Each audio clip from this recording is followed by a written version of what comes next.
Здравствуйте! В эфире новости на телеканале АТВ. Главные новости этого дня. Ярмарка-выставка Паскеля 2016. День государственного флага. По ту сторону свободы. 30 лет со дня трагичного события в Чернобыле. Библиотекари отметили профессиональный праздник. Уборка территории перед церковью к великому празднику.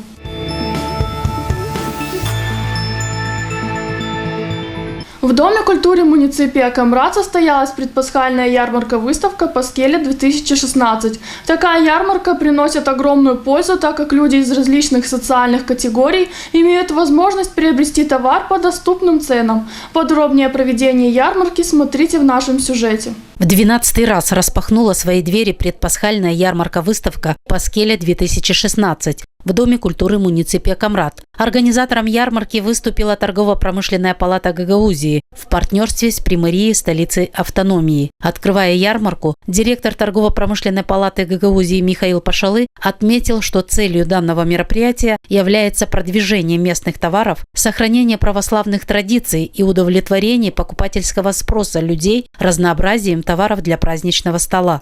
Этот праздник очень важен для всех православных христиан и для нашего региона.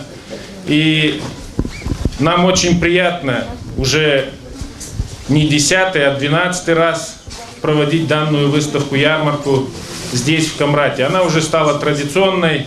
Люди об этой выставке знают, люди эту выставку ждут, как и производители. Разрешите мне поздравить всех с этим светлым праздником православным, пожелать всем здоровья прежде всего. Данная выставка каждый год ожидаемая и все время расширяется. Счастливые лица у всех, все в ожидании, все знают, что сюда нужно прийти и приобрести все необходимое для встречи светлого праздника Пасхи. Поэтому, пользуясь случаем, от лица Примарии хотел бы поздравить всех с наступающим праздником, от себя лично в том числе. И добрый путь. Предпасхальная ярмарка является хорошим подспорьем для различных категорий людей, поскольку цены на товары ниже рыночных. На ярмарке нет больших торговых надбавок, поэтому доступные цены позволяют купить все для праздничного стола. Я так думаю, что такая ярмарка очень даже хороша для всего населения, в первую очередь для социальных слоев. Потому что, как сегодня говорили экономические агенты, цены на ярмарке ниже, потому что есть некоторые регламенты, по которым работают ярмарки. Не обязательно нужно иметь аппарат кассовый, не обязательно повышать торговую надбавку на этот товар. Поэтому эта ярмарка для всего народа, для всех людей Гагаузии, она очень даже полезная. Участниками ярмарки стали экономические агенты из Гагаузии, Тирасполя и других регионов Молдовы. Интересный ассортимент товаров на ярмарке выставил экономический агент индивидуального предприятия «Быков». Директор фирмы сообщил, что вся его продукция – это пищевые специи, которые изготовлены из лекарственных растений и полезны для здоровья. Очень приятно, что вы заметили, что это такое впервые. Действительно, без ложной скромности скажу, что такой выбор, как у нас, это только у нас и есть. Во всей Молдове нету такого. И самое главное, что все наши специи, они натуральные, только высшего качества, в основном из Турции, из Индии, из Египта. Мы фирма «Селект» из города Кишинева. Мы торгуем мужским товаром в ассортименте. Сотрудничаем с торговой палатой Гагаузии, которая приглашает нас на многие мероприятия, проводящиеся в автономии. Мы всегда откликаемся с радостью, приезжаем, предоставляем нашу продукцию по ценам значительно ниже, чем у нас в магазинах в Кишиневе, особенно в пасхальные праздники. Впервые на Камрадской ярмарке приняло участие Чедрлунское профессионально-техническое училище. Все выставленные товары на ярмарке сделаны руками самих учащихся. Здесь все выполнено руками детей. Плотники выполнили вот такие вот станочки для вышивки. Вот здесь, допустим, вешалка. Она у нас может собираться. Казалось бы, много материала сюда не нужно. Но она очень удобная, можно сложить и вывесить. Так. Дальше, если очень можно, коротко. Наши девочки сделали вот такие вот прекрасные пасхальные такие вот рушнички. Тоже они красивые, большие, с двух сторон. Девочки собирают дальше. Мальчики сделали еще вот такие вот ключницы, очень удобные для дома, в виде брелочка. Пасхальные яйца очень красивые. Я, когда их увидел, я сказал, что это сверхсовершенство творчества. Гости из Америки волонтеру Корпуса мира на ярмарке все понравилось. Особенно пасхальная продукция и изделия Чедерлунского училища. Она уже приобрела вышитую бисером картину и намерена еще многое купить.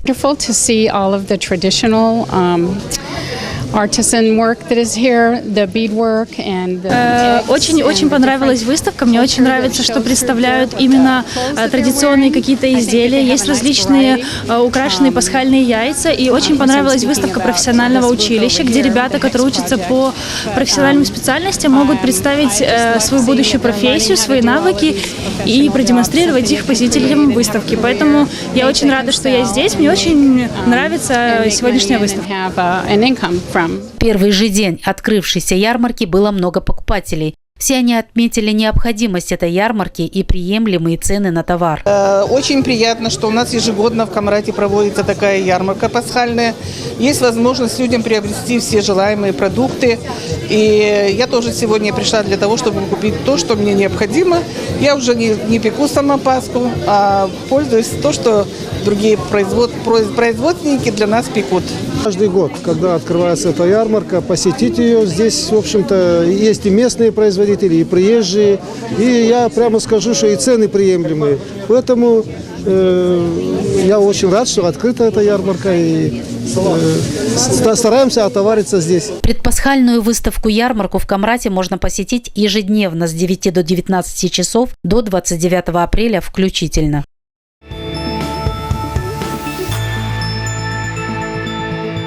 – 27 апреля – День государственного флага и герба в Республике Молдова. Официальным флагом Молдовы стал триколор с 27 апреля 1990 года. Данный праздник отметили и жители Дрокии. В рамках праздника был организован праздничный концерт, в котором приняли участие ученики из различных школ.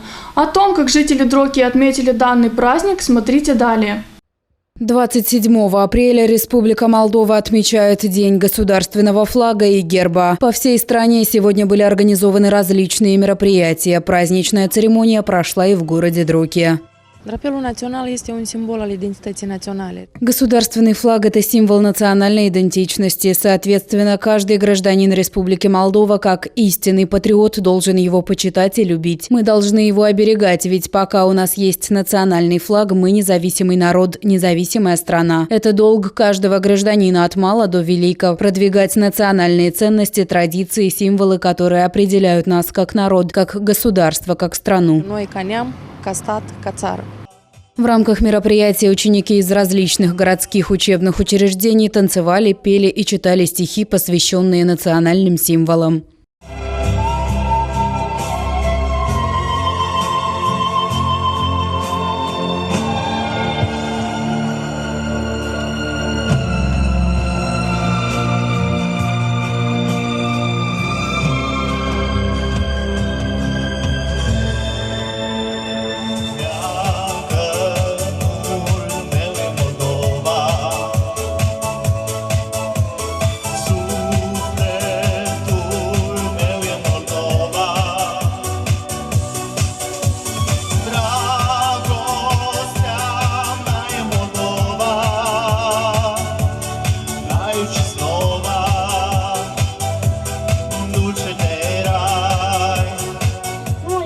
Secole luptară, brav și neînfricați eroi, liberi să trăim în țară, ziditori ai lumii noi.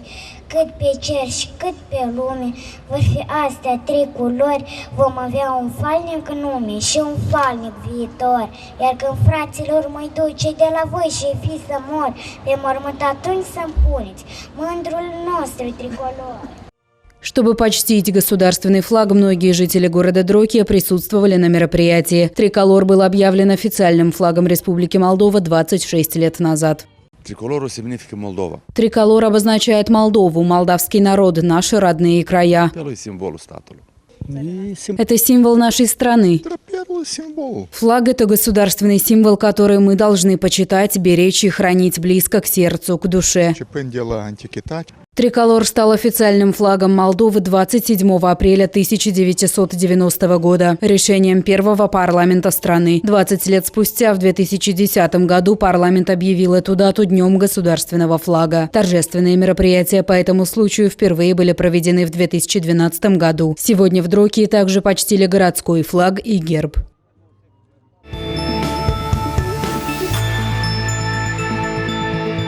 Тюремное заключение имеет цель не только наказания, но и перевоспитания. Руководствуясь таким принципом, в пенитенциарном учреждении Тараклии ежегодно проходят фестивали, которые организовывают сотрудники учреждения и заключенные.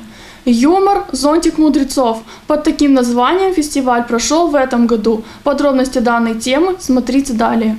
Каждый год в тюрьмах нашей страны проходит межпенитенциарный фестиваль. Организуют его сотрудники учреждения вместе с заключенными. После каждого проведенного фестиваля организатор передает в следующее учреждение знамя-эстафету. 22 апреля из тюрьмы номер 9 Прункул его привезли в Тараклию.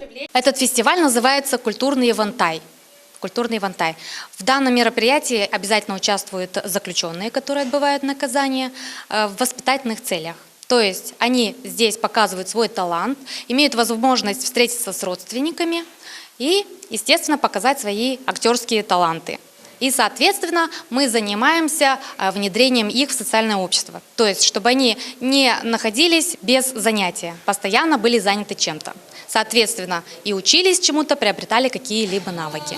Юмор «Зонтик мудрецов» – тема фестиваля в этом году, поэтому большая часть организованного представления состояла из комичных сценок, юмористичных песен, шуток и анекдотов ведущих. Несмотря на то, что тюрьма города образцово-показательного типа, то есть условия пребывания более чем приемлемые, лишение свободы все же жесточайшее наказание для тех, кто закон нарушил, считают участники фестиваля.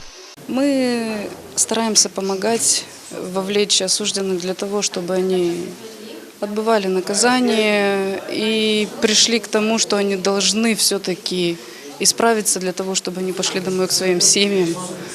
Так как их семьи ждут их, да, некоторые совершили где-то что-то, но в жизни у человека всегда есть шанс для исправления. Люди, отбывающие свой срок в местах лишения свободы, все же пытаются сохранить связь с миром по ту сторону ворот. Участием в таких фестивалях в том числе. Иван Страйста не в первый раз выходит на сцену в рамках межпенитенциарного фестиваля. Нам удалось сделать вот такой концерт. Старались, тренировались много, учителя, там воспитательного отдела, сотрудники очень старались на наших сценах, на наших музыках и сделали, что смогли. Обстановка очень хорошая, позитивная. Я думаю, что все остались довольны результатом. По завершению представления начальник учреждения наградил всех участников дипломами, а зрителей овациями. По такому случаю выступавшим была разрешена встреча с родственниками, которые и стали зрителями концерта.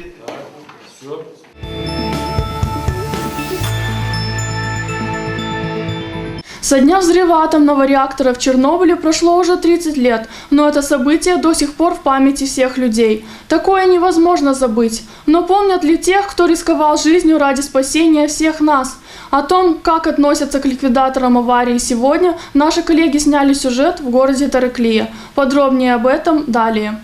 В день памяти событий в Чернобыле 1986 года ликвидаторы последствий аварии Тараклийского района отправились в Кишинев, где приняли участие в общенациональном митинге. По возвращению сразу поехали помянуть своих товарищей, кого рядом уже нет.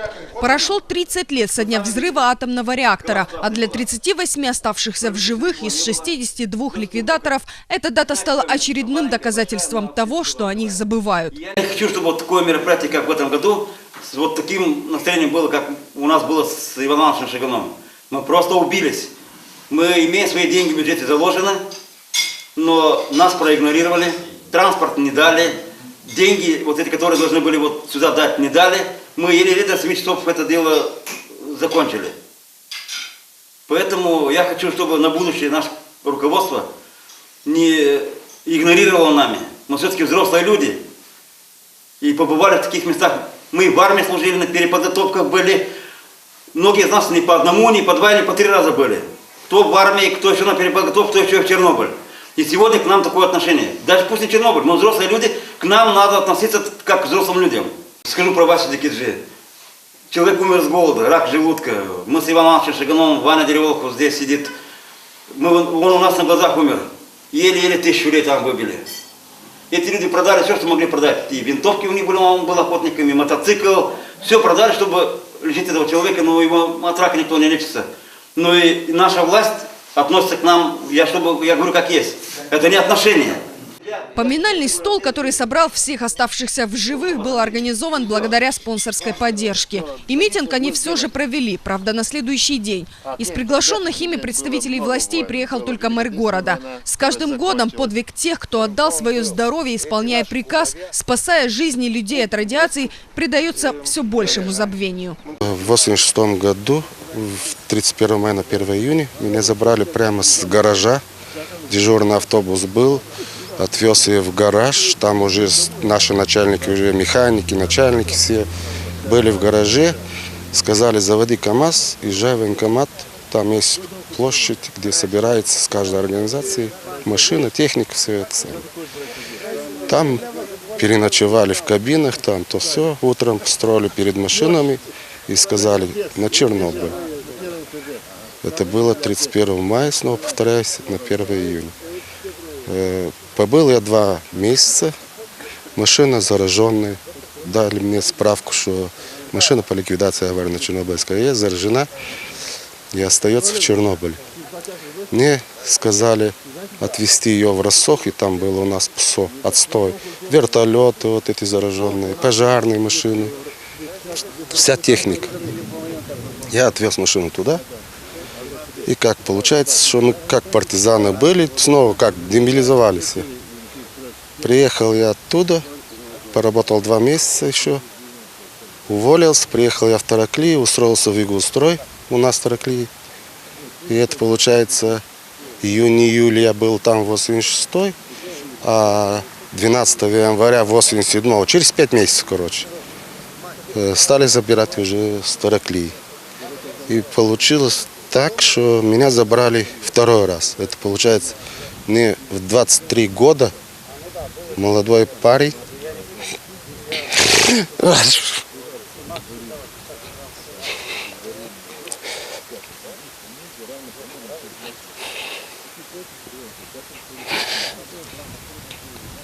Я извиняюсь, 23 года я прошел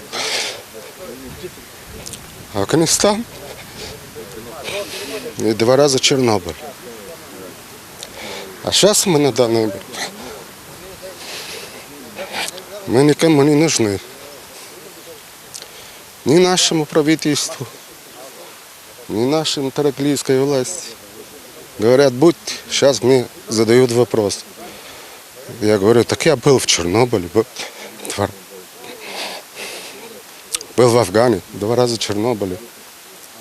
Они мне говорят, ты не имеешь права пользоваться 2 льготами. Будь афганцем или чернобыльцем. И нам сказали, вам ничего не будет, вы будете жить, у кого сильный организм, все будет нормально. Ваши дети тоже. Ваши дети, мало у кого будет инвалидов. Но внуки 100% у вас будут инвалидами. Я с слезами на глазах, вы не можете представить.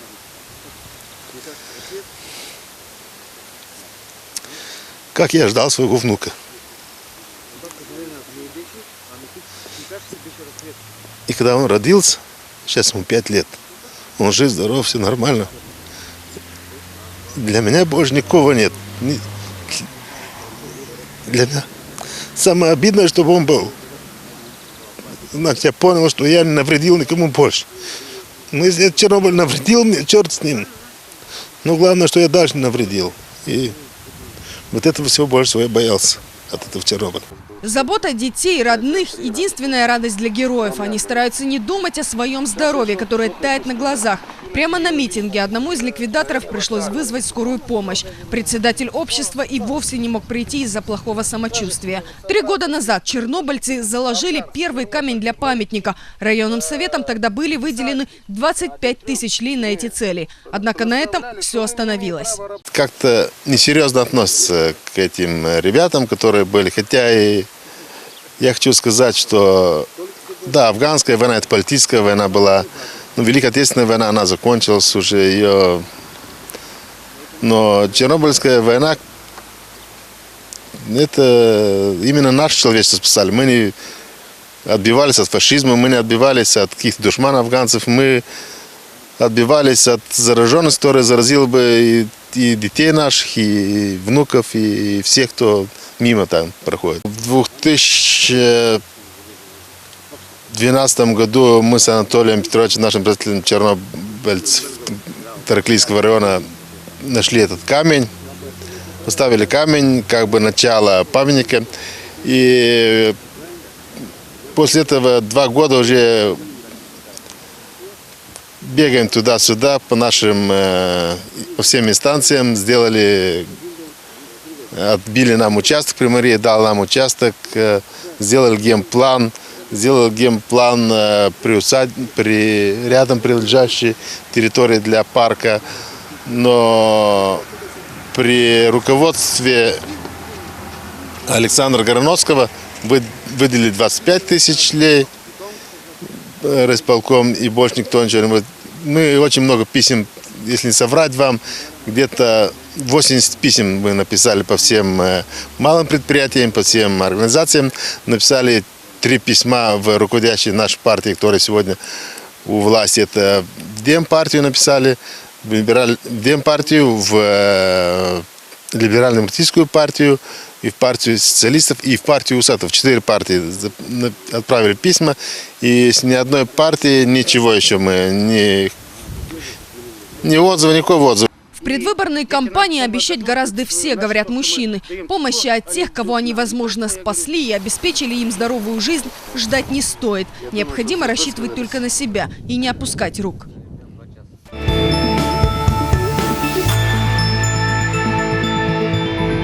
Башкан Гагаузии Ирина Влах стала вице-председателем межправительственной комиссии Молдовы и Турции по экономике. Такое решение одобрил в среду 27 апреля Молдавский кабинет министров.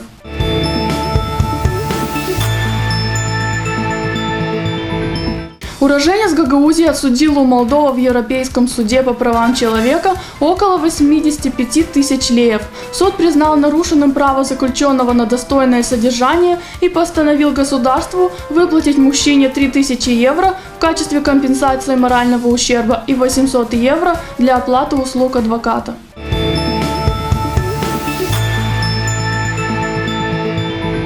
Глава делегации Европейского союза в Молдове Пирка Топиола считает, что количество евроскептиков в нашей стране резко увеличилось из-за неоправдавшихся ожиданий граждан. Согласно результатам опросов общественного мнения, число сторонников интеграции Молдовы в Европейский Союз за последние годы сократилось в 2 раза – с 70% до 34%.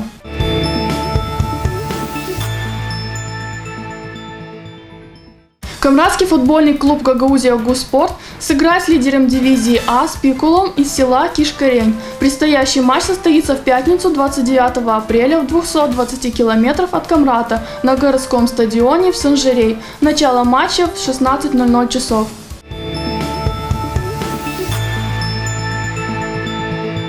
В конце апреля проходит празднование Дня библиотекарей. Несмотря на то, что профессия уже мало востребована, работники относятся к своему делу со всей ответственностью и преданностью. В городе Унгень библиотекарям была организована встреча в районной публичной библиотеке имени Дмитрия Кантемира. Было обсуждено множество вопросов и были подведены итоги работы. Подробности данной темы далее. Ежегодно в конце апреля библиотекари всей страны отмечают свой профессиональный праздник. В Унгень работники данной профессии встретились в районной публичной библиотеке имени Дмитрия Кантемира. Несмотря на то, что профессия библиотекаря не является самой востребованной на рынке труда, библиотекари из Унгень говорят, что это благородная профессия, которой они посвятили себя полностью. По их словам, после оснащения библиотек компьютерами количество посетителей заметно увеличилось. Появились компьютеры, и все рады и довольны тем, что могут иметь свободный доступ к информации через интернет. У нас библиотека находится в школе, так что во время перемен все ученики приходят к нам.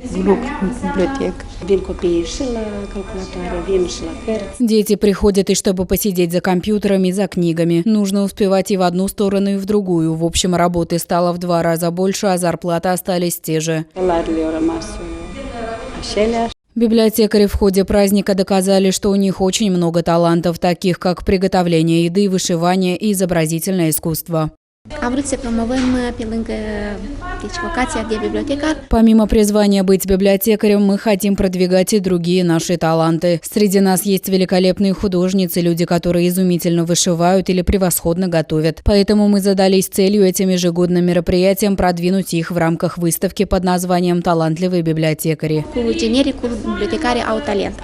На данный момент в районе Унген действует 56 библиотек, в которых работают 77 библиотекарей.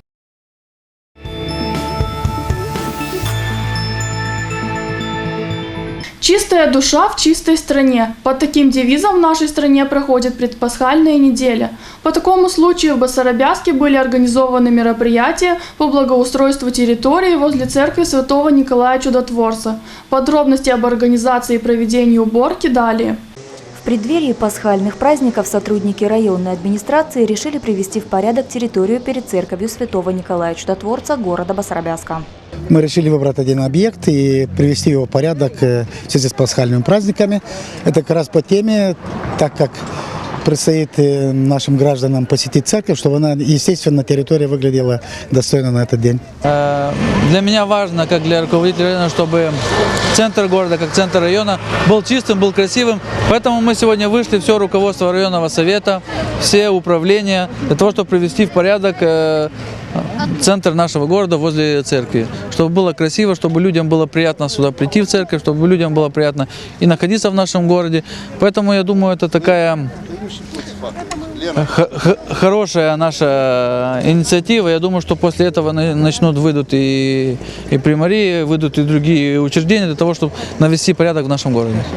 Чуть позже к работам подключились и 2 работников городской примарии. За неделю до этого субботника в рамках акции «Бумеранг добра» здесь же трудились учащиеся 11 класса лицея имени Пушкина. По словам главного эколога района Басарабяска Николая Калдераро, предпасхальная неделя в нашей стране проходит под девизом «Чистая душа в чистой стране».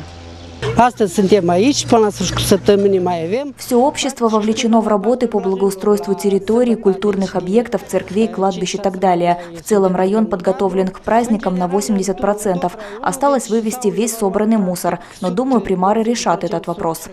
Служители церкви Святого Николая Чудотворца были благодарны всем, кто принял участие в благоустройстве территории. Я дучим синчере молцумирь. Мы от души говорим спасибо от имени духовенства и прихожан церкви города, администрации районного совета, руководителям отделов за то, что они пришли сегодня и подключились к работам по наведению порядка перед святым местом. Уборка территории перед церковью Святого Николая Чудотворца города Басарабяска проводилась в рамках 2-месячника по благоустройству населенного пункта.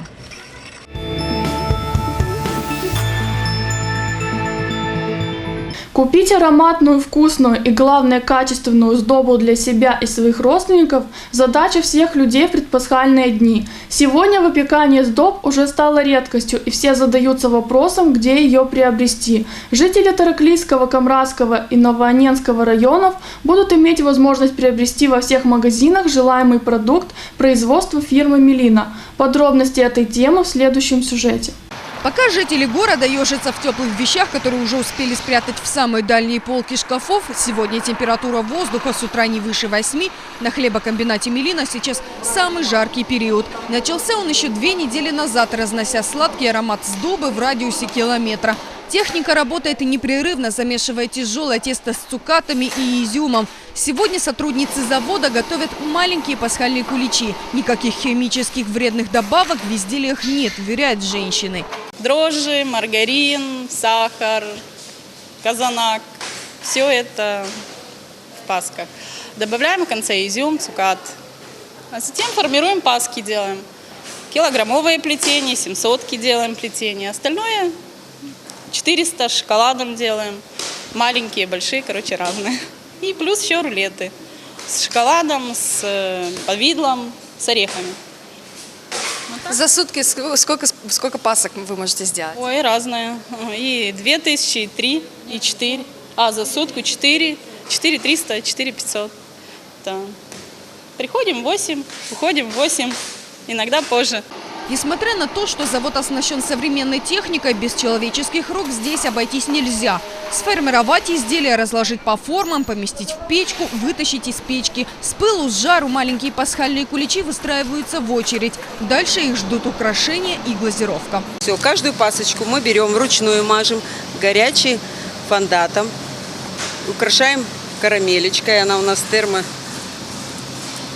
Вот, каждую, потом упаковываем всю. Скажите, а сколько изделий проходит через ваши руки за смену? Ну, где-то 2500 мы делаем за смену. Кругленькая есть, плетеная есть. Сегодня мы делаем вон кругленькую пасочку. Вот это 400-граммовая паска. Мы ее вот этим золотым украшаем. Есть 250-граммовая, идет немножко другая. Украшение идет розовое. Скажите, а вы сами будете дома печь паску или будете покупать? Нет, я всегда беру отсюда, потому что я знаю, что здесь какая паска, она мне очень нравится. И каждый год я покупаю себе и своим родственникам. Купить ароматную сдобу для себя и своих родственников от хлебозавода «Милина» смогут жители Тараклийского, Камрадского и Новоаннинского районов. Их продукция поступает на прилавки практически всех магазинов южной и центральной части страны. И каждый год они стараются порадовать своих покупателей чем-нибудь новеньким. В этом году у нас ассортимент увеличился пасок. Мы где-то выпускаем 11 видов. 3 вида рулета, остальное выпускаем паску.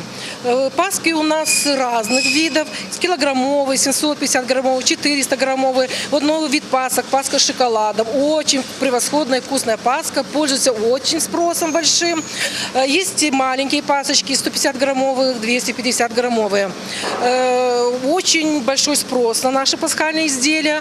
Мы обслуживаем Новоаннинский комбинат, Камрадский комбинат и мы Тараклия. По сравнению с прошлым годом количество заказов выросло почти вдвое. К пасхальным праздникам будет изготовлено порядка 45 тысяч рулетов и около 130 тысяч пасхальных куличей.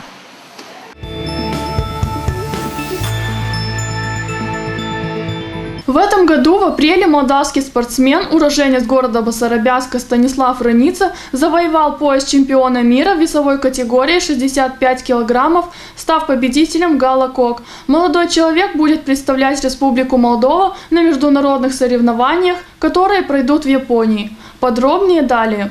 Этот улыбчивый и немного застенчивый молодой человек, стоящий на пороге родной школы перед всеми учащимися и педагогами, сегодня является чемпионом мира в КОК. 5 лет назад Станислав Раница закончил Басарабяский лицей Матей Басараб и сейчас вернулся сюда с поясом чемпиона. Папа хотел, чтобы я занимался этим видом спорта. Сначала я занимался футболом, настольным теннисом, борьбой. Когда уехал учиться в Кишинев, я зашел в один из тренировочных залов, и мне понравился этот вид спорта. Поэтому сейчас я его практикую и достигаю успеха. Увидев в нем сильный характер и желание тренироваться, мы начали его продвигать и ездить на различные турниры. Единственное, за что мы переживаем, чтобы бой прошел без травм. И, конечно же, ждем победы. По случаю визита в лицей его выпускника, ставшего знаменитым, здесь была организована торжественная линейка. Станислав один из тех, о ком говорится в гимне нашего лицея. Если на международном уровне он гордится тем, что является гражданином Республики Молдова, на национальном уровне мы надеемся, он будет гордиться тем, что учился в лицее Матей Басараб города Басарабяска. Я хочу пожелать Стасу в этот день, чтобы он не останавливался на достигнутом и шел всегда вперед. Конечно, тяжелый этот спорт, потому что, чтобы достичь такого результата, нужно пройти через большие труды. Не скроем, через слезы, через пот. Так что крепкого здоровья ему, его родителям и тренерам. По словам учащихся лицея Матей Басараб, Стас Раница для них является примером для подражания. Станислав действительно является примером и не только для меня, а думаю, для всей школы. Это была мечта, которую он воплотил в жизнь. Такой мир, чего придумал, честно. Если я буду идти по такому же пути, тоже стану чемпионом мира. Он очень хороший молодой человек, потому что, пройдя через все трудности, он добился того, чего хотел, и показал, что у него сильный характер. Как отметил один из тренеров Станислава, он очень перспективный спортсмен.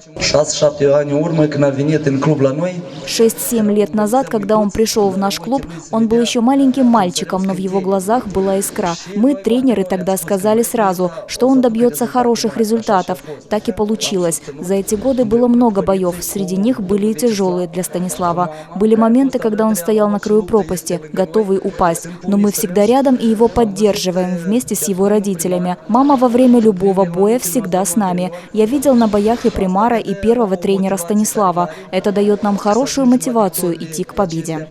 25 июня этого года Станислав Реница будет представлять Республику Молдова на международных соревнованиях по К1, которые пройдут в Японии.